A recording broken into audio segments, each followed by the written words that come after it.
सब कुछ है पर मन अशांत है।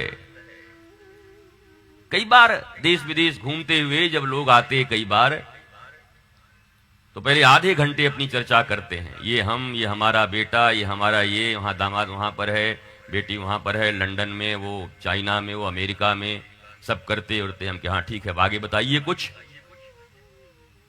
आधे घंटे के बाद बोले सब बहुत बढ़िया। बोला नहीं गुरुदेव, सब है पर शांति नहीं है। हमने कहा हमारा आधा घंटा क्यों बर्बाद किया? अरे जब जीवन में शांति ही नहीं है तो तुम्हारे पास क्या है? ये जितनी भौतिक संपदा है, ये जितने वैभव हैं, वो वैभव अगर तुम्हारे हृदय में आह्लाद नहीं देते, आनंद का प्रकटीकरण नहीं होता, प्रेम से नृत्य नहीं कर पाते, तो इन वैभवों की इतनी गणना क्यों?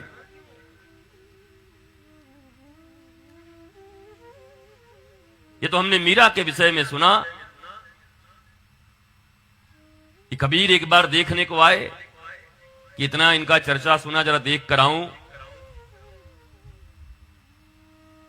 तो गांव वालों से जब पूछा मीरा जी से मिलना है, तो बोला अच्छा वो बावरी बगली, हाँ उधर जाओ वहां मिल जाएगी। घर में आए तो सासू मां मिली। बोला मीरा कहां मिलेगी? अच्छा वो कुलनासिनी, वो।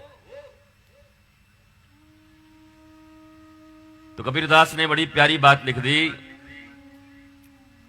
लोग कहे मीरा भई बावरी, सास कहे कुलनासी रे, कबीरा भीतर जाई के देखा, तो पग घुंघरू बांध मीरा नाची रे। मीरा तो अपनी मस्ती में थी, आनंद में थी, न उनको कुलनासिनी कहे जाने का शौक था, न उन्हें बावरी कहे जाने का शौक था।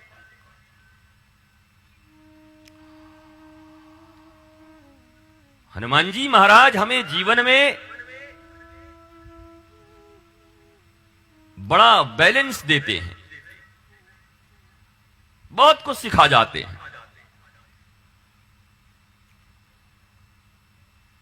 पर वही बात है, सिखाते तो हैं पर सीखने वाला चाहिए। अब नोट बटे तो नोट लेने वाले तो बहुत हैं। अभी यहीं से घोषणा करो आशीष, सबको 5-5 लाख रुपया दिया जाएगा। तो जौनपुर कहत हुआ मध्य प्रदेश से लोग चले हैं, कहां कहां से लोग आ जाएंगे। अच्छा आज रामपुर कला नाम का एक गांव है, एक आदमी 5-5 लाख रुपए हर आदमी को बांट रहा है। क्योंकि मनुष्य को अपनी समझ से जहां शांति, प्रेम, आनंद, सफलता समझ में आती है, वो उसकी प्राप्ति के लिए तन, मन, प्राण, यौवन सब झोंक कर लगा रहता है। प्रायोरिटी, जीवन में प्रायोरिटी क्या है?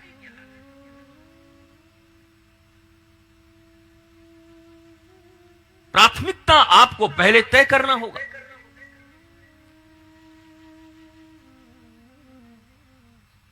मनुष्य के जीवन की प्राथमिकता है आनंद, प्रेम, शांति, आह्लाद, पर कहीं नजर नहीं आता। अशांति, अभाव, लोगों का प्रभाव, दूषित स्वभाव, पता नहीं क्या क्या जीवन में है। आदमी हैरान है, परेशान है। और जैसे जैसे ये सदी बढ़ती जा रही है, मॉडर्निटी के नाम पर मनुष्य धैर्यहीन, विवेकहीन होता जा रहा है। इंस्टेंट एनर्जी, ग्लूकॉन डी, सब 2 मिनट में चाहिए, तुरंत चाहिए। इंस्टेंट। धनवान भी होना है तो इंस्टेंट, नाम भी चाहिए तो इंस्टेंट। पर यहां इंस्टेंट कुछ नहीं होता। पूर्व के कर्मों के कारण अगर प्रारब्ध है तो प्राप्त तो हो जाएगा इंस्टेंट, पर वर्तमान कर्म अगर ठीक नहीं है, विचार ठीक नहीं, आहार ठीक नहीं, व्यवहार ठीक नहीं, विहार ठीक नहीं, तो याद रखिए वो पूर्व के कर्मों के कारण जो प्राप्ति अभी हुई है, इस लंका में आग लगेगी और धू धू करके जलेगा लंका।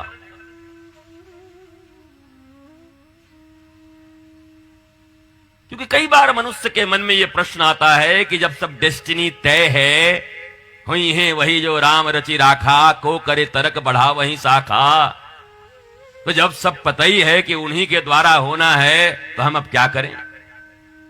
वही करें फिर। जिन्हें एथेस्टिक कहते हो, जिन्हें नास्तिक कहते हो, या जिन्हें मत मतांतरों में एक दूसरे को छोटा और बड़ा साबित करने वाले लोग ऐसी भावना रखते। धर्म के संबंध में भारतीयों का ज्ञान बहुत कम है। भारतीयों को तो धर्म में, आध्यात्म में, कर्मकांड में किसी चीज में अंतर ही नहीं पता है। और बची खुची चीज इंग्लिश ने खराब कर दी इनकी। संस्कृत का कोई इंग्लिश हो नहीं सकता। ये जितने भी वर्ड्स हैं इंग्लिश में, ये सब काम चलाऊ हैं, प्राणहीन, उसके सार को खो देते हैं। और शब्द अपने सार खो दें, भाषा अपनी सार खो दे, तो अर्थ का अनर्थ निकलता है।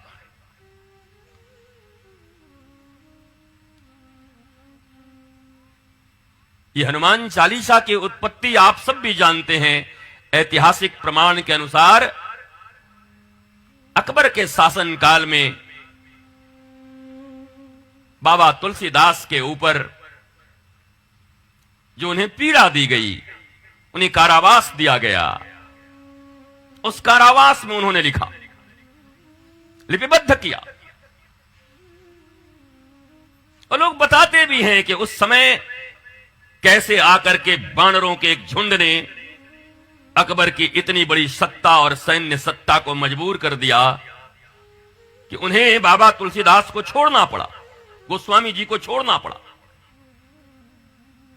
और गोस्वामी जी ने उन दिनों भारतीयों के लिए सहज भाव से, जहां कर्मकांड की कोई आवश्यकता नहीं, जो यह पढ़े हनुमान चालीसा, जो यह सब कर्मकांड यहीं पर उन्होंने विस्मृत करा दिया। जो यह whoever may be you are, आप कोई भी हो, नर हो, नारी हो, लिटरेट हो, एजुकेटेड हो, कुछ नहीं जानते हो, अधिकारी हो, प्रभारी हो, धनवान हो, गुणवान हो, धनहीन हो, कोई प्रभाव नहीं। गोस्वामी तुलसीदास ने कहा, जो यह पढ़े हनुमान चालीसा। इससे तो माताओं का भी वो एक भावना जो भारतीय दर्शन में उत्पन्न किया गया है, भारतीय धर्म और भारतीय दर्शन को, भारतीय शास्त्र को पढ़ करके कभी उसका व्याख्यान नहीं दिया गया। यहां सुनी सुनाई बात बहुत चलती। या तो अगर कोई फिल्म बन जाए या कोई अगर सीरियल बना दे तो फिर सीरियल को ही रेफरेंस देते हैं। बुद्धि खराब है इनकी। भैया वो सीरियल जो भी बनते हैं वो एंटरटेनमेंट के लिए बनते हैं, वो एक व्यापार है। अगर 100 करोड़ लगाएंगे तो 2000 करोड़ उनको कमाना है। अगर वो ठीक ठीक शास्त्रीय पद्धति से लिख दें तो बोरिंग हो जाएगी तुम्हारे लिए, तुम देखोगे ही नहीं। इसलिए आज की जो नौजवान पीढ़ी है वो धर्म का रेफरेंस भी एपिसोड से देती। वो बी.आर. चोपड़ा के महाभारत में गुरुजी 79th एपिसोड में हमने ये देखा, हम कि भैया कोई धर्म ग्रंथ पढ़ा कभी? कभी महाभारत के दर्शन हुए? कभी महाभारत को देखा? किसी सत्पुरुष सदगुरु के सामने बैठ करके उनके मुखाम्भोज से प्रवाहित हो रही कलकल कल्लोलवंतनी बहती हुई भागवती भगवती भगीरथी धारा का कभी अनुपान किया? नहीं किया। बोला बस वो देखा हूं, उसी को मैं रेफरेंस मानता हूं। वो एंटरटेनमेंट ठीक है, प्रारंभिक नॉलेज ठीक है। अगर तुम कुछ नहीं जानते तो कम से कम सीरियल और सिनेमा इतना कर रहे हैं कि तुम्हें कुछ बता दे रहे हैं। राम के अस्तित्व को जो आने वाली हमारी पीढ़ी मिटा देगी, हमारे ये बच्चे मिटा देंगे। और ये आर्टिफिशियल इंटेलिजेंस के जमाने में, एआई के जमाने में, विद इन 15 ईयर्स न कोई ग्रंथ रह जाएगा, न कोई ग्रंथ का रेफरेंस होगा, सब एआई बताएगा। और आज इस एआई में, एआई क्या है? डेटाबेस पे आधारित है। डेटा को लेता है, डेटाओं को पढ़ता है, फिर उसका संकलन करता है। कल तुम्हारे बच्चे 15 साल के बाद, 20 साल के बाद, अगर आज बड़ी संख्या में लोगों ने यह लिख दिया कि रावण ही सत्य था और राम जी ने गड़बड़ी की थी, राम जी ने रावण की बहन का नाक कान काटा था, अगर ये डेटाबेस घुसा दिया गया, जो कि किया जा रहा है, तो 20 साल के बाद तुम्हारी संतानें जब एआई से पूछेंगी who is Rama and who is Ravan, ये दोनों कौन है, तो तुम्हारी संतानों के पास कोई धर्म ग्रंथ नहीं होंगे, कोई आचार्य नहीं होंगे। आचार्य इसलिए नहीं होंगे क्योंकि तुम्हारी शिक्षा पद्धति नष्ट हो चुकी है। मैकोले की शिक्षा पद्धति से पढ़ने वाले हम लोग, हमारी सनातन शिक्षा पद्धति हमारे पास है नहीं। हमारी सनातन शिक्षा पद्धति नष्ट हो गई। हमारे जो प्राचीन वैदिक सनातन धर्म की शिक्षा पद्धति, गुरुकुलम की पद्धति, वो नष्ट हो गई। हमारी पुलिसिंग व्यवस्था भी अंग्रेजों के अनुसार है, न्यायिक व्यवस्था भी अंग्रेजों के अनुसार है। इस देश के पास तो अपनी कोई व्यवस्था ही नहीं है वर्तमान में। अब आप बताओ, अगर आज के 20 साल के बाद अगर एआई से तुम्हारे बच्चे पूछते हैं राम कौन, कृष्ण कौन, और पूछते हैं शूर्पणखा कौन, और अगर एआई ने जवाब दिया कि शूर्पणखा के साथ अन्याय हुआ, राम ने अन्याय किया, तो तुम ये बात मान लेना कि आने वाले समय में ये धर्म, ये शास्त्र, ये सनातन संस्कृति, चाहे तुम जितने खर्च कर लो, चाहे तुम जितने ऊपर पढ़ाई कर लो, चाहे जितने तुम ये कथा करवा लो, पर आने वाले 20 वर्ष के बाद केवल एआई से पूछा जाएगा। और एआई तुम्हारे कब्जे में नहीं है, एआई चलाने वाले किसी दूसरे देश में बैठे हैं। कोई भारतीय एआई का निर्माण नहीं कर रहा, कोई भारतीय इन सब चीजों को नहीं चला रहा, और वो कभी भी सनातन पद्धति को आगे बढ़ने नहीं देंगे। याद रखना, एआई का इतना खतरनाक जाल आने वाले 15 से 20 सालों में भारत को स्पेशली झेलना पड़ेगा। मुझे पता है भारत सरकार इसके लिए अवेयर होगी और इसके लिए कोई न कोई तैयारी कर रही होगी, क्योंकि अगर इस देश की संस्कृति को बचाना है, अगर इस देश के धर्म को बचाना है, अगर इस देश की मानवीय परंपरा को बचाना है, अगर विश्व गुरुता के आधार पर हम जो कहते हैं कि भारत कभी विश्व गुरु रहा है, अगर उनको बचाना है, तो याद रखिए कि आपको अपने शिक्षण संस्थान, अपनी शिक्षा पद्धति और अपने बच्चों के लिए जो फ्लैट, अपने बच्चों के लिए जो कार, अपने बच्चों के लिए जो बंगले बना रहे हो, मैं फिर से कहता हूं, ये बंगले अखंड भारत में बहुत जगह थे, ये बंगले और कार अखंड भारत में बहुत जगह थे। अब भारत इतना छोटा हो गया है, धीरे धीरे अगर तुम्हारे बच्चों की यही हालत रही तो बच्चे ही मम्मी से पूछते हैं, मम्मी राम कौन है, कृष्ण कौन है, प्रहलाद कौन है, ध्रुव कौन है, ये मदालसा कौन है। अगर ये बातें तुम्हारे बच्चे तुमसे पूछ रहे हैं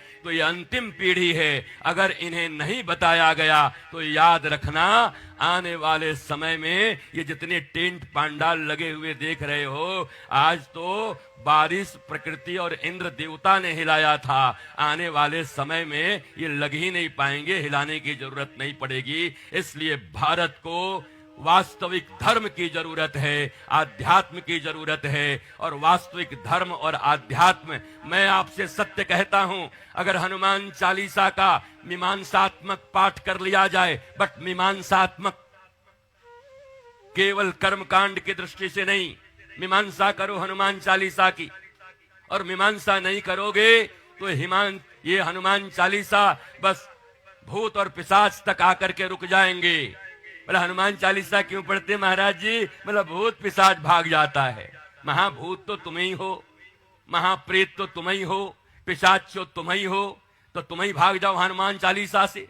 भूत तो भूतकाल, जो भूत में जी रहा है वही भूत है। Past is history, future is mystery, present is everything. Present है हमारे भगवान के द्वारा हमको प्रेजेंट किया गया है, वर्तमान क्षण हमें प्रेजेंट किया गया है, वर्तमान काल हमें प्रसाद के रूप में दिया गया है।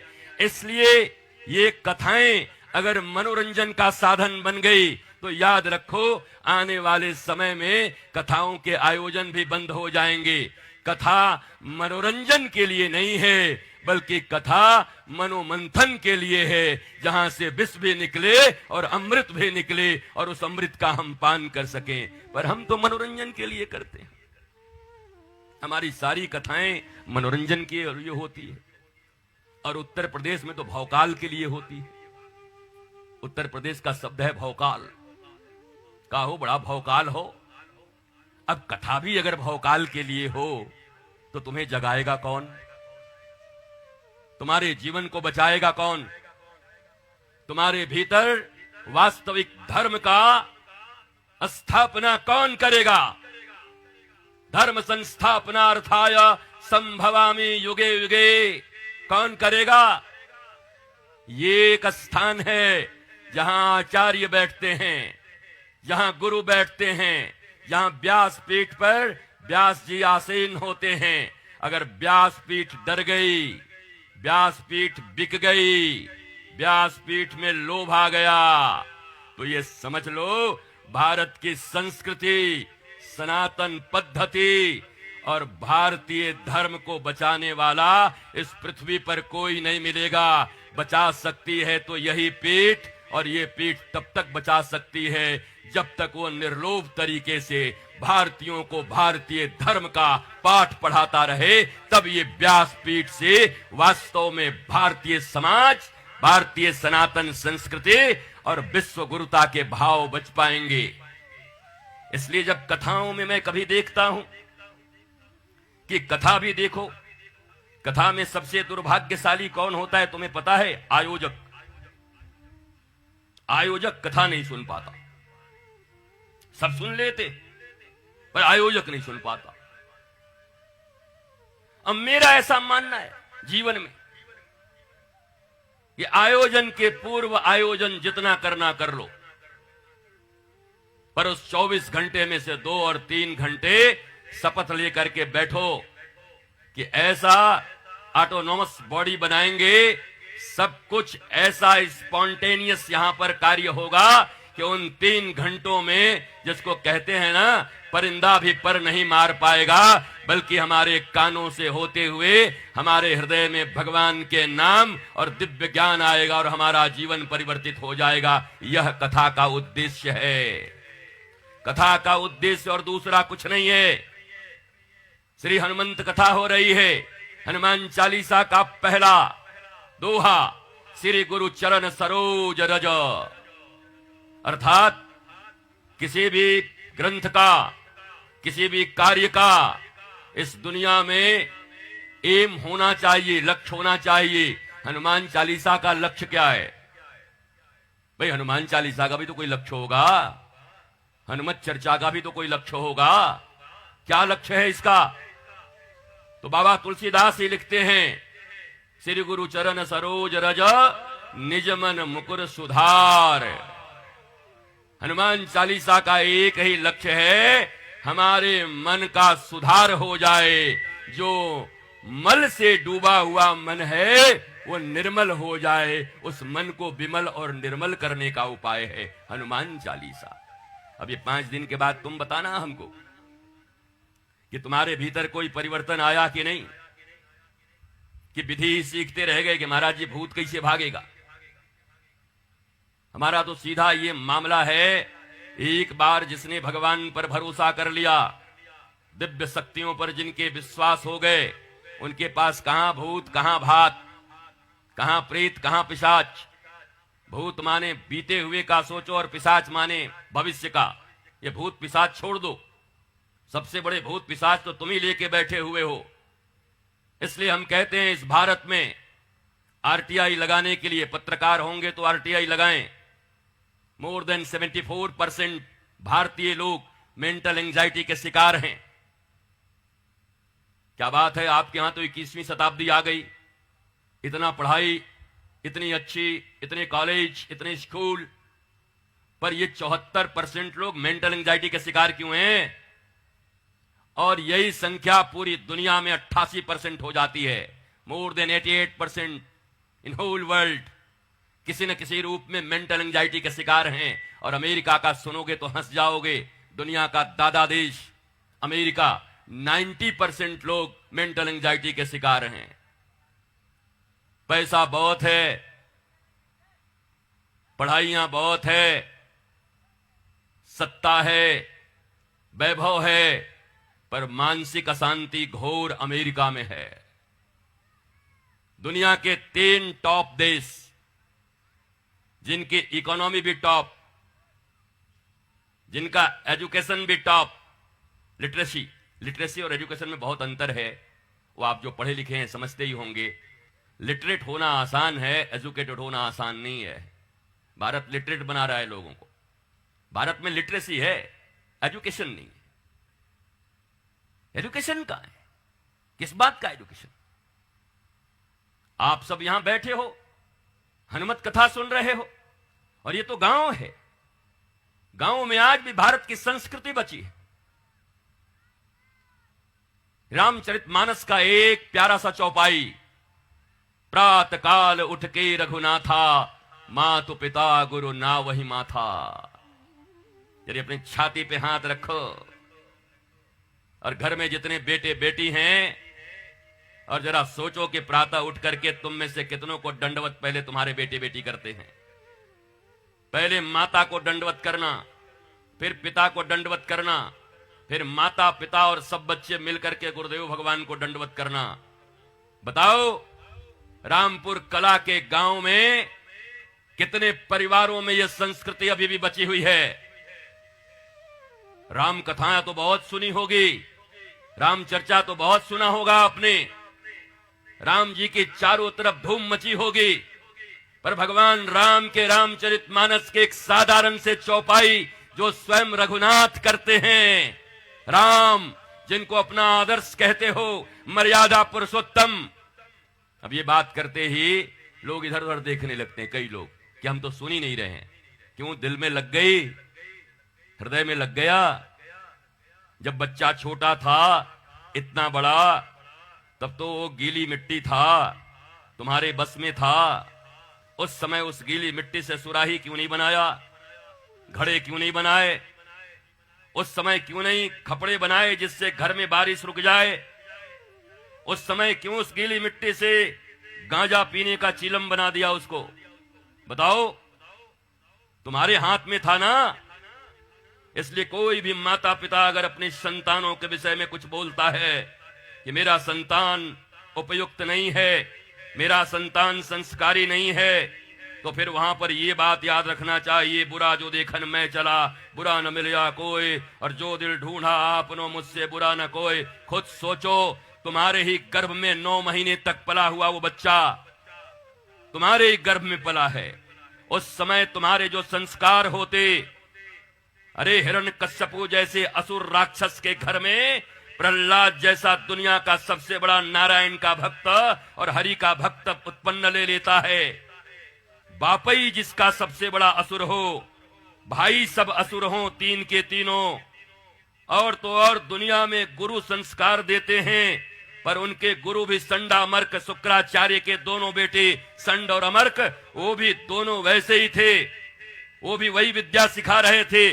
चारों तरफ घनघोर अंधेरा था, लेकिन उस घनघोर अंधेरे में भी मां कयाधो ने नारद ऋषि की बात सुनकर उनको अपना गुरु बना लिया, और गुरुदेव भगवान से अपने गर्भ के बच्चों को, गर्भ में जो बच्चा पल रहा था, उसको कथा सुनवा करके ऐसे संस्कार दिए कि मैया कयाधु के गर्भ से, पेट से प्रहलाद जैसा नारायण भक्त पैदा ले लिया, जन्म ले लिया।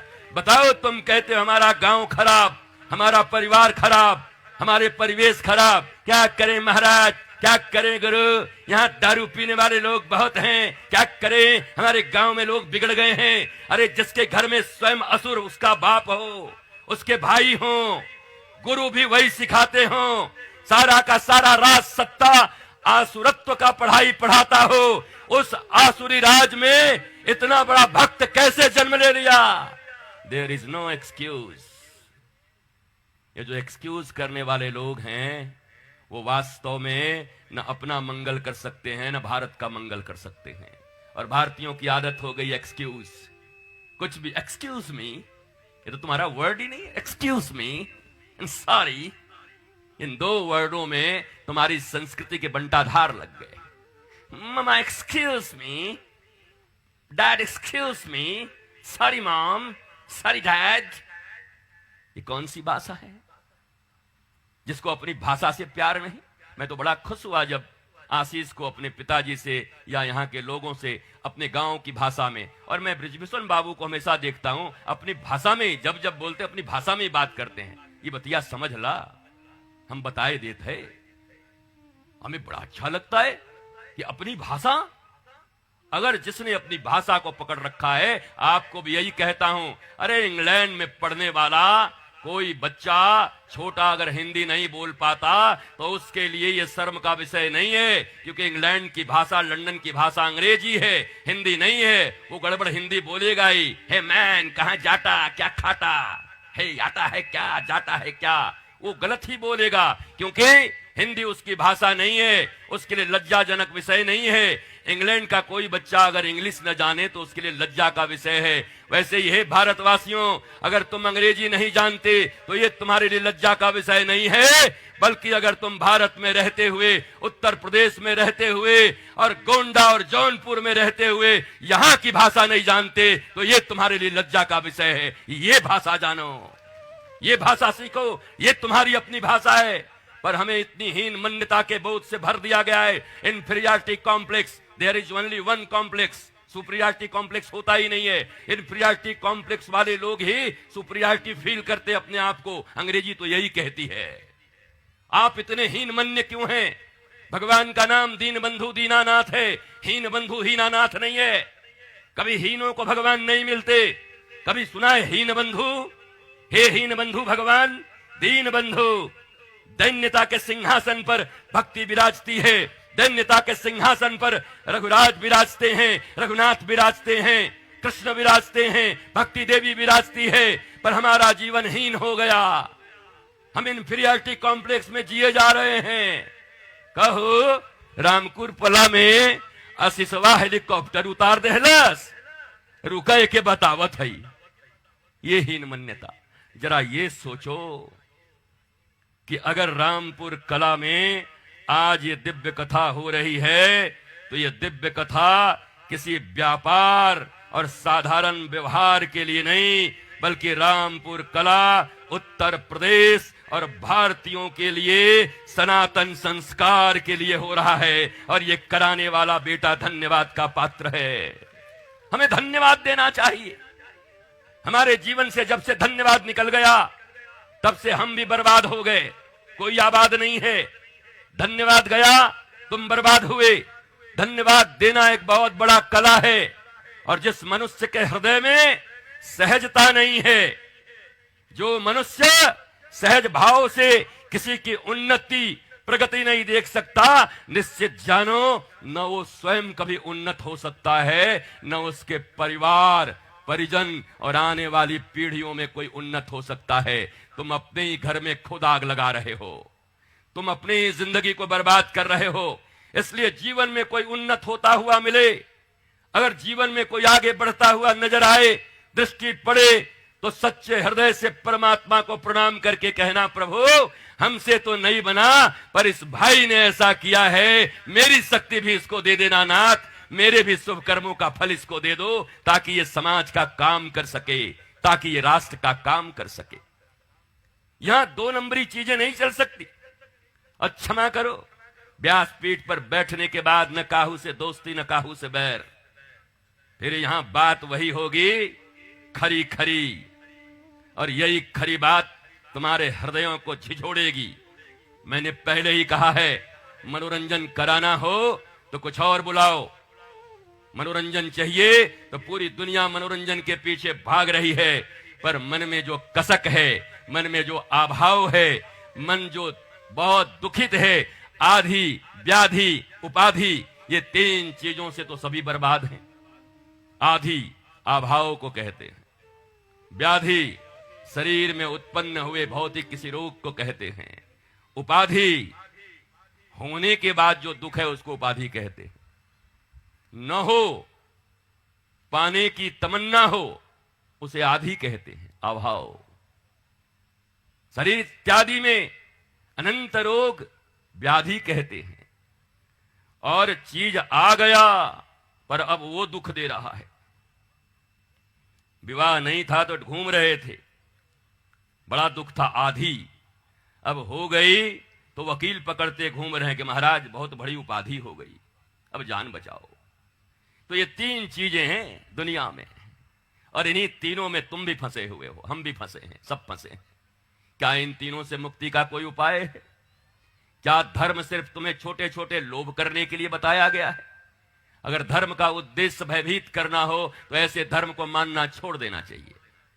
जो धर्म तुम्हें भयभीत करे छोड़ दो उसको। धर्म भय उत्पन्न नहीं करता। धर्म तो ओज, तेज, शौर्य, वीरता, मुक्ति देता है। अभी अभी हनुमान चालीसा शुरू होगी। आज हमने कहा है कि आज तो बस भूमिका रहेगी, कल से कथा प्रारंभ होगा। भूमि तैयार हो जाए तब तो बीज डाला जाए। अब भूमि ऊसर है, अभी तो मूडी नहीं बना है। अभी क्या है, बोला आशीष ने बुलाया है और उन्होंने बुलाया है तो हम आ गए हैं, बैठ गए हैं।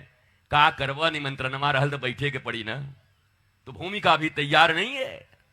आपकी भूमिका तैयार हो, हृदय की भूमि तैयार हो, तब कथा के शब्द आपके भीतर में गुणात्मक परिवर्तन ला सकते हैं। और नहीं तो ऐसी कथाएं भारतवर्ष में लाखों की संख्या में होती है, गांव गांव में होती है। भारत, और अब भारत तो छोड़ो, विदेशों में हो रही है, सब जगह कथाएं हो रही हैं। मेरा बस एक तार्किक प्रश्न है, इतना सब होने के बाद भी 74% मेंटल एंजाइटी के शिकार क्यों? यह अवसाद और डिप्रेशन में कन्वर्ट होने वाला है।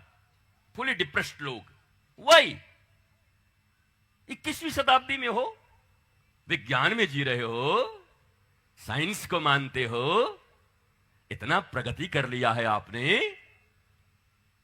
तो मेंटल एंजाइटी के शिकार क्यों हो? आज के 50, 60, 70 साल पहले, 100 साल पहले तुम्हारे पूर्वज कभी इतने मेंटल एंजाइटी के शिकार नहीं थे, कभी इतने अवसाद में नहीं जिया, कभी विषाद नहीं था उनके जीवन में इतना।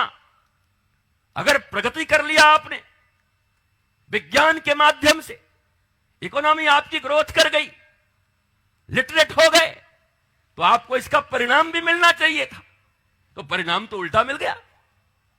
ये उल्टा परिणाम क्यों हो गया? कभी विचार किया? ये दुनिया वाले नहीं करेंगे, भारतीयों को ही करना होगा, क्योंकि संस्कृति यहीं रही है।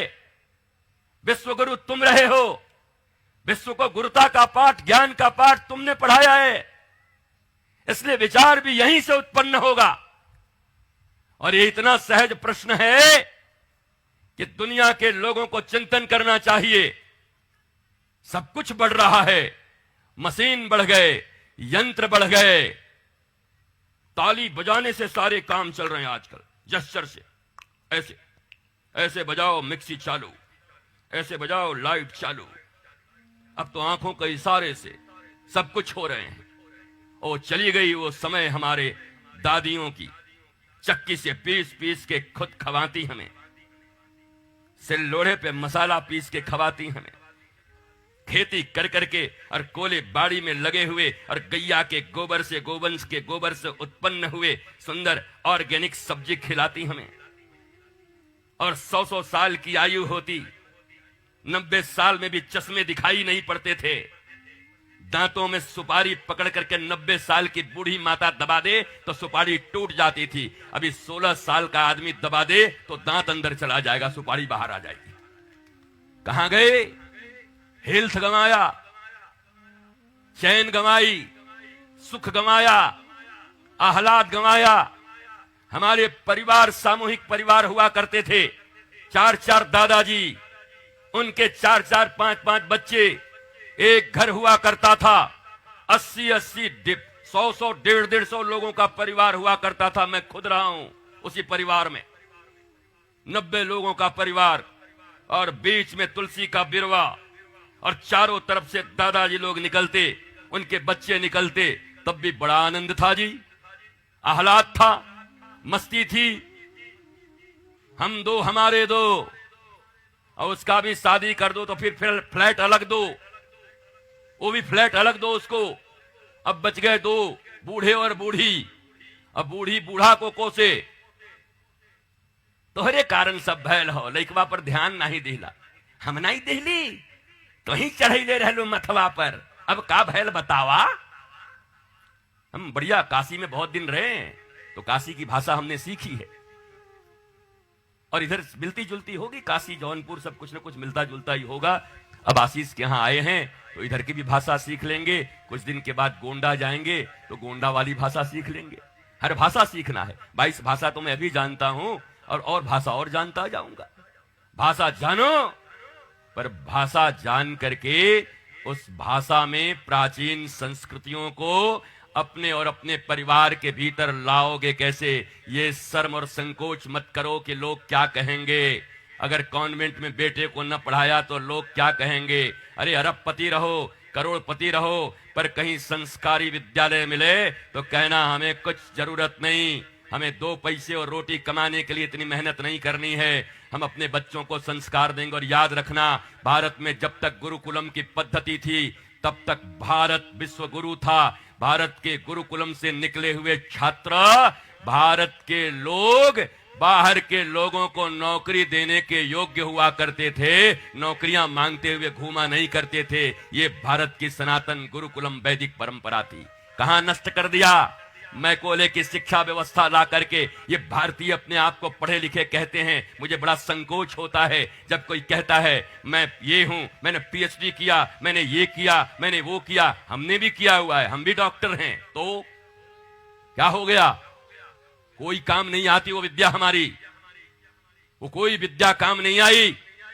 वो बस 1 to 10, 1 से 9 तक की गिनती जान जाओ, औ से लेके ग जान जाओ, और ए से लेके जेड जानना है जान जाओ। इससे ज्यादा जानने की जरूरत क्या है?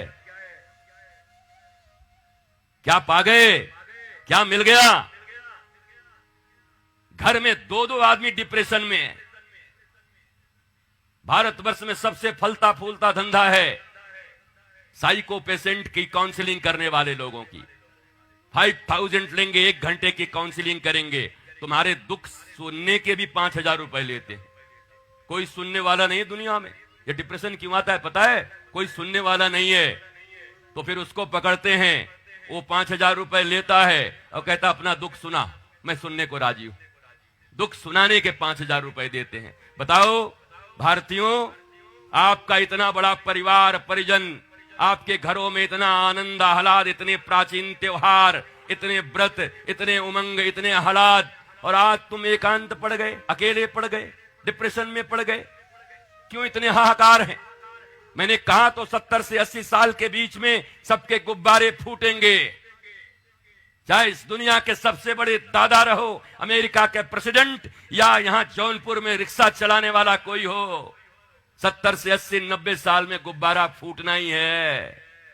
इन 80 से 90 सालों के बीच में अगर आनंदित नहीं हो, जीवन भर प्लानिंग ही कहते रह गए, जीवन भर दौड़ते ही रह गए, जीवन भर आहरण ही करते रह गए, जोड़ते ही रह गए, तो आनंद कब करोगे? महाराज जी 50 साल तक तो कम से कम कमाएंगे, और उसके बाद किडनी खराब होगी तो हॉस्पिटल में इलाज करवाएंगे। बारे धंधा तुम्हारा, क्या समझदार आदमी हो। 40 से 50 साल तक अपने जीवन में अपने शरीर का ध्यान नहीं रखेंगे। बाप बड़ा ना भैया, सबसे बड़ा रुपया ताता थैया यही करेंगे। और 45-48 साल के बाद कभी लीवर धोखा दे रहा है, कभी किडनी धोखा दे रही है, कभी हार्ट धोखा दे रहा है, डलवाए जा रहे हैं यहां से डॉक्टर से। बोला नकली मशीन चल रहा है भीतर में, महाराज जी ओरिजिनल जवाब दे दिया है। मशीन धकधका रहा है, अब हमारा वाला धकधका नहीं पा रहा है, धड़कन नहीं है हमारे भीतर। ये करने के लिए कमा रहे हो, यही दे रहे हो अपने बच्चों को। अरे जो जीवन खुद पाए हुए हो मेरे भारतवासियों, वैसा जीवन अपने बच्चों को तो मत दो। अगर तुम्हारे जीवन में डिप्रेशन है, तुम्हारे जीवन में तनाव है, अभाव है, इंफीरियरिटी कॉम्प्लेक्स है, तो वैसा जीवन अपने बच्चों को क्यों दे रहे हो? दुश्मन हो, शत्रु हो अपने बच्चों के। कहते तो हो कि जिगर के टुकड़े हो तुम, और जिगर के टुकड़े भी कहते हैं, जिगर मतलब दिल समझते हैं, जिगर माने लीवर होता है, जिगर का टुकड़ा मतलब लीवर का टुकड़ा। लीवर ठीक तो सब ठीक, लीवर ठीक रखो अपना। जिगर के टुकड़े हैं तुम्हारे, जिगर के टुकड़े। तो जिगर के टुकड़ों को इतना टेंशन युक्त जीवन क्यों दे रहे हो? क्योंकि तुमसे तो जब बातें करते तब तुम कहते हो क्या करें महाराज जी, इतना टेंशन है, इतना समय हो गया, ऐसे चल रहा है। और यही जीवन अपने बच्चों को भी दे रहे हो। भैया माँ बाप कहला रहे हो, इतनी बड़ी शत्रुता कर रहे हो छुप के अपने ही बच्चों से, अपने ही संतानों से। कुछ भी करना पर अपने जैसे अपने बच्चों को मत बनाना। जितने टेंशन और डिप्रेशन तुम्हारे जीवन में आए हैं, संस्कारों और धर्म के अभाव में और ज्ञान के अभाव में, यही संस्कार, धर्म और ज्ञान अपने बच्चों को देना, भक्ति की तरफ मोड़ना। भक्ति की तरफ मोड़ने का अर्थ भी लोगों ने पता नहीं क्या समझ लिया है। उद्धव और गोपियों का संवाद चलता है तो कहते हैं गोपियां भक्ति की हैं और उद्धव ज्ञानी था, इसलिए उद्धव हार गया।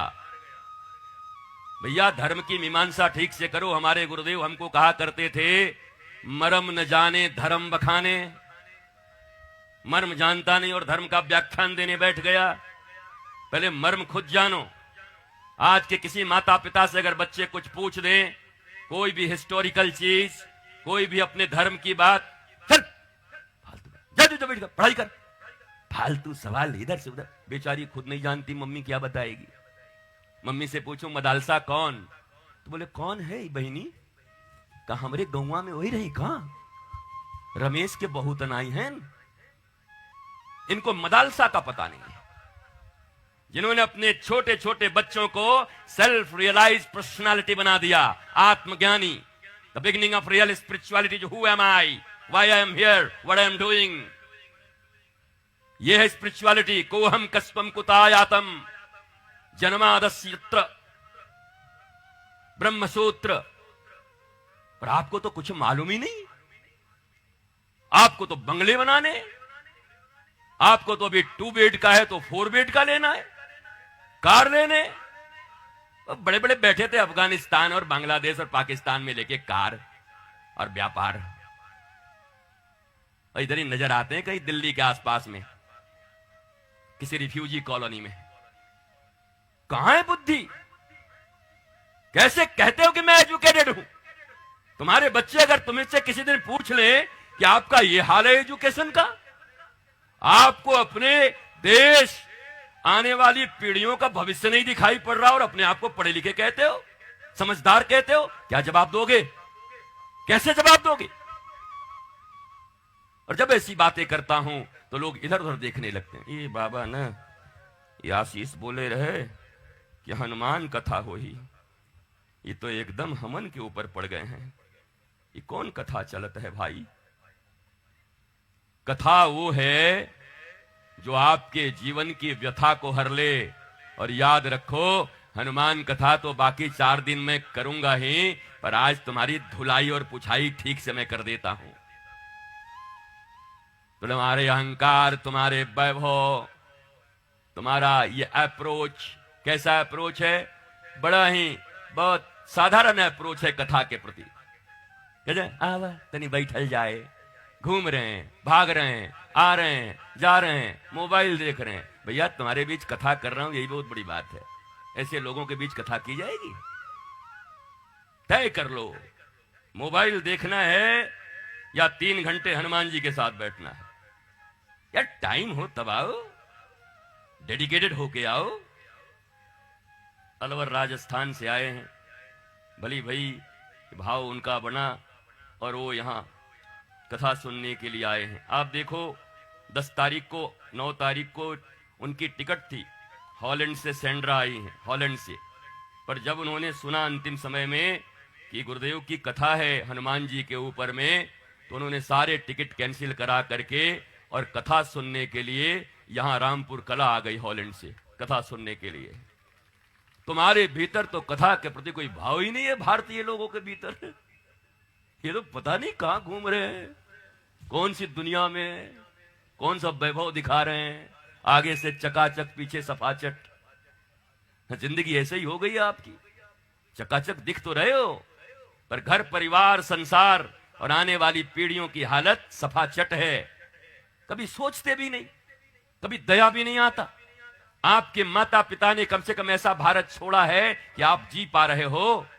आप तो ऐसा भारत छोड़ करके जाओ, ऐसा समाज छोड़ करके जाओ कि तुम्हारे बच्चे आनंद के साथ, बिना डिप्रेशन के और बिना किसी दबाव के अपने समाज में जी सकें, भारतीय सनातन परंपरा के अनुसार। और वसुधैव कुटुंबकम की बात, सर्वे भवन्तु सुखिनः सर्वे सन्तु निरामया का प्रसार पूरे देश और दुनिया में करते रहें। ऐसी तो पीढ़ी छोड़ करके जाओ। उसके लिए आपके पास क्या प्लानिंग है बताओ?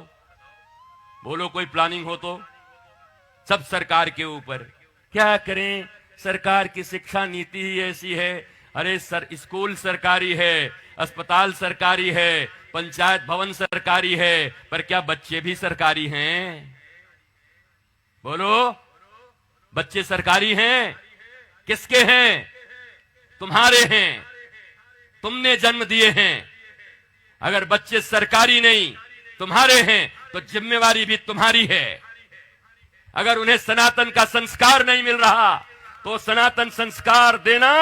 गांव के मंदिरों के बगल में एक सनातन शिशुशाला बनवा दो और कॉन्वेंट स्कूल में पढ़ना मजबूरी है, पर 1 घंटे तक किसी दिव्य आचार्य के द्वारा हम भारतवर्ष में शीघ्र ही 3 महीने के भीतर में 100 सनातन शिशुशाला खोलने जा रहे हैं मंदिरों के पास में, जहां तुम्हारे बच्चे सीखेंगे प्रातः काल उठ के रघुनाथा, माँ तो पिता गुरु ना वही माथा।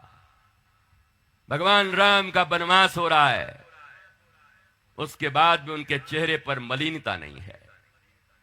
तुम्हारी एक मुट्ठी जमीन तुम्हारा अपना भाई ले ले तो पहुंच जाओगे मुकदमा करने के लिए, गोलियां चला दोगे तुम। एक तरफ भगवान राम और भरत भैया हैं, सौतेले भाई। अयोध्या की गद्दी फुटबॉल हो गई है, वो मार रहे हैं भगवान राम की तरफ, वो मार रहे हैं भैया भरत की तरफ, और हम बैठ करके व्यासपीठ से कथा सुन रहे हैं और कथा सुनते सुनते रो भी रहे हैं। और घर में भाई के साथ 1.5 फुट जमीन के लिए 32 साल से मुकदमा चल रहा है। तुम भरत की कथा सुनने के योग्य हो? तुम राम की कथा सुनने के योग्य हो? क्यों टाइम पास कर रहे हो? बोलो। नहीं महाराज जी, क्या है कि हम महाभारत वाले लोग हैं, 1 इंच जमीन 1 सुई के नोक के बराबर नहीं दे रहा था तो हम महाभारत ठान दिए हैं। क्यों? कभी भरत बनने का प्रयत्न किया आपने? कभी अपने भाई से राम की तरह बर्ताव किया, भगवान श्री राम की तरह? नहीं किया। हनुमान जी की तो बात ही छोड़ देता हूं मैं, क्योंकि हनुमान जी का तो जो नाम ही हनुमान, जिसने अपने मान का हनन कर दिया हो। हनुमान मतलब केवल जिनकी चिन टूट गई हो, ठुड्डी टूट गई हो, उसका मतलब नहीं है कि वज्र से मार दिया, ठुड्डी टूट गई और हनुमान नाम पड़ गया। भारतीय दर्शन कहता है जिसने अपने मान का हनन कर दिया, हनुमान। पूरे के पूरे एपिसोड में कहीं भी भगवान राम गुब्बारा फुलाते हैं बीच बीच में। अरे हनुमान जी, आप न होते तो क्या होता? हनुमान जी कहते हैं प्रभु गुब्बारा में इतना हवा मत भरो कि फूट जाए। हमें सब पता है हम कौन हैं। जिमी अमोघ रघुपति कर बाना, ए ही भांति चले हनुमाना। मैं तो आपका छोड़ा हुआ बाण हूं महाराज। हे प्रभु, मेरे जैसे जैसे आपके तुणिर में सैकड़ों बाण हैं, जिसको छू दोगे वही हनुमान की तरह उड़ के लंका पहुंच जाएगा। महाराज, ये रघुनाथ आपकी कृपा है। हनुमान जी कभी अहंकार नहीं करते। अब हनुमत कथा सुनेंगे तो हमारा पहला आधार होना चाहिए संस्कार तो मजबूत हो, पर ये देह रहते अहंकार जाती नहीं। अगर कोई ये कहता है मुझ में अहंकार नहीं है बिल्कुल, तो महाअहंकारी आदमी है, क्योंकि धर्म कहता है और ये शरीर की बनावट कहती है वैज्ञानिकता के आधार पर भी कि जिन चीजों से तुम्हारा ये शरीर बना है, काम, क्रोध, मद, मोह, लोभ, मात्सर्य, ये षड वृत्तियां, ये षड विकार कभी समाप्त नहीं हो सकते। इनको मिनिमाइज किया जा सकता है, इनको एडजस्ट किया जा सकता है। जैसे जब किसी को सांप काटता है तो एंटी वेनम दिया जाता है। वो एंटी वेनम का क्या है? वो सांप का जहर से ही तो बना हुआ है। दुनिया के सबसे विषैले सांप के विष से बना हुआ एंटी वेनम। कांटे से कांटा निकलता है, सांप के जहर से सांप का जहर मिटता है। तो ये करना पड़ेगा। अहंकार हो, पर अहंकार किसके लिए हो? तो रामचरितमानस हमें गाइड करती है, जहां सुतीक्ष्ण मुनि कहते हैं, सुतीक्ष्ण मुनि कहते हैं भगवान से, प्रभु हमको भी कुछ दो, कुछ आशीर्वाद दो, कुछ वरदान दो। बोला मांगो। बोला हमको अभिमान दो। बोला सारी दुनिया हमारे पास आती है, कहती है कि अहंकार मिटा दो, अब तू अभिमान मांग रहा है? ये कैसा मुनि है भाई? कैसे ऋषि हो? बोला नहीं, हमको तो अभिमान चाहिए। अरे बोला हमारे पास दुनिया आती है काम छोड़ने, क्रोध छोड़ने, लोभ छोड़ने, मोह छोड़ने, अहंकार छोड़ने, ईर्ष्या छोड़ने, आप अभिमान क्यों मांग रहे हो? तो सुतीक्ष्ण जी मुस्कुराते हुए कहते हैं, अस अभिमान जाई जनि भोरे, मैं सेवक रघुपति पति मोरे। मुझे ऐसा अभिमान दो। कैसा अभिमान?